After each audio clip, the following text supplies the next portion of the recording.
Welcome to பெரியம்மா சமையல். வாங்க இன்றைக்கி நம்ம வந்து முட்டை குழம்பு வைக்க போகிறோம்.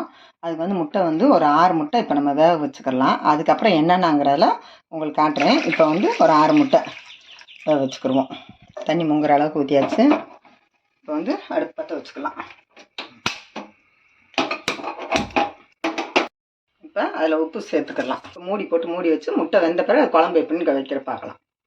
முட்டை நல்லா வெந்துருச்சு, நல்லா வெடிச்சு வந்துருச்சு. இப்போ நம்ம ஸ்டவ் ஆஃப் பண்ணிட்டு முட்டையை எடுத்துக்கிடுவோம். முட்டையை அவிச்சு எடுத்து வச்சுக்கிட்டோம். இப்போ வந்து குழம்புக்கு என்னென்னு பார்க்கலாம். தக்காளி பழம் வந்து நல்லா பெரிய பழமாக 2 பழம் கட் பண்ணி வச்சுருக்கோம்.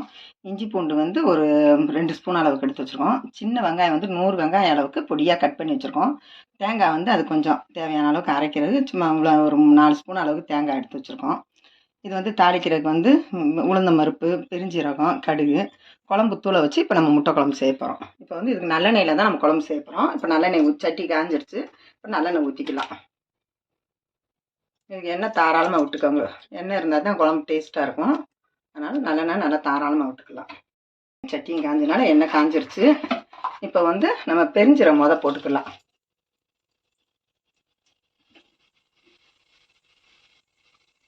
கடுகு சேர்த்துக்கிடுவோம். அதில் உளுந்தம் பருப்பு 2 சேர்த்துக்கலாம்.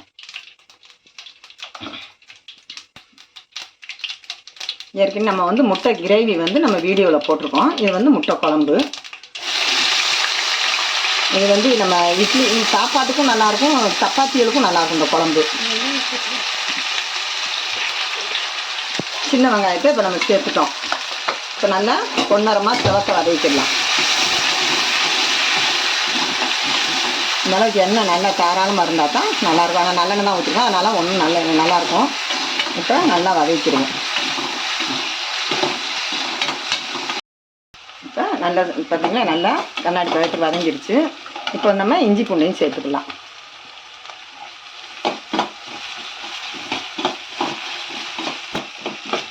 இஞ்சி பூண்டு போட்டோம். இப்போ பச்சை மணம் போயிடுச்சு. இப்போ தக்காளி சேர்த்துக்கலாம்.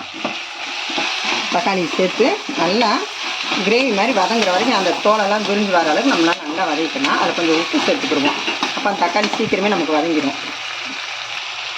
கல் உப்பு தான் சேர்க்குறேன்.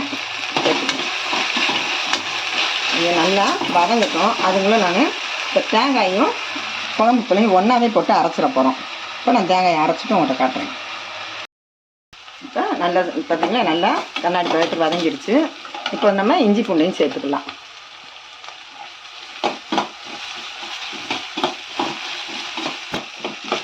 இஞ்சி பூண்டு போட்டோம். இப்போ பச்சை மணம் போயிடுச்சு. இப்போ தக்காளி சேர்த்துக்கலாம். தக்காளி சேர்த்து நல்லா கிரேவி மாதிரி வதங்குற வரைக்கும் அந்த தோலெல்லாம் விரிஞ்சு வர அளவுக்கு நம்மளால் நல்லா வதக்கிக்கலாம். அதை கொஞ்சம் உப்பு சேர்த்துக்கிடுவோம். அப்போ அந்த தக்காளி சீக்கிரமே நமக்கு வதங்கிடும். கல் உப்பு தான் சேர்க்குறேன்.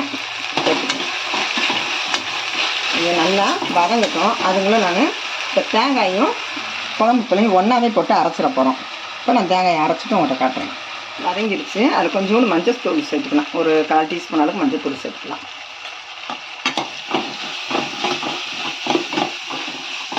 இப்போ நம்ம அரைச்சி வச்சுருக்க மசாலாவை சேர்த்துக்கலாம். இந்த மாதிரி அரைச்சி எடுத்துக்கிட்டோம்.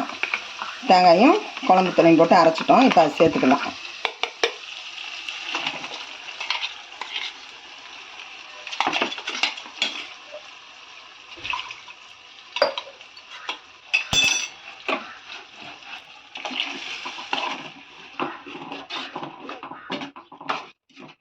கொஞ்சம் கூட தண்ணி சேர்த்துக்கலாம். ஏன்னா குழம்பு கெட்டியாக இருக்குது. நம்ம தண்ணி சேர்த்துக்கிறோம். தாராளமாக சேர்த்துக்கிறேன். ஏன்னா முட்டை குழம்பு காஞ்சி முட்டை போட்டு எடுக்கும்போது குழம்பு கரெக்டாக இருக்கும். இந்த அளவுக்கு இருந்தால் போதும். ஏற்கனவே உப்பு போட்டிருக்கோம். நம்ம பார்த்துட்டு போட்டுக்கலாம். கொஞ்சம் குழம்பு கொதிக்கட்டும். இது நம்ம முட்டையை நேரம் கீறி போட்டுக்கலாம். அப்போ தான் அந்த மசாலு உள்ளே இறங்கும், நல்லாயிருக்கும்.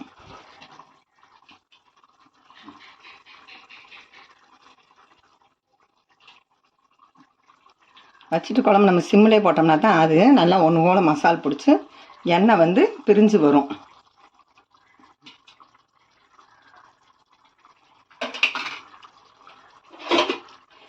இந்த மாதிரியும் செஞ்சு பாருங்கள். ரொம்ப ஈஸியான குழம்பு தான். ரொம்ப ஈஸியாக இருக்கும். நல்லா டேஸ்ட்டும் நல்லாயிருக்கும்.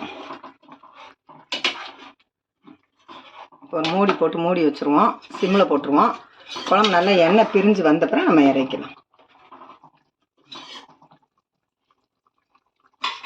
வச்சு மல்லித்தலை தூவி நம்ம இறக்கிடுவோம்.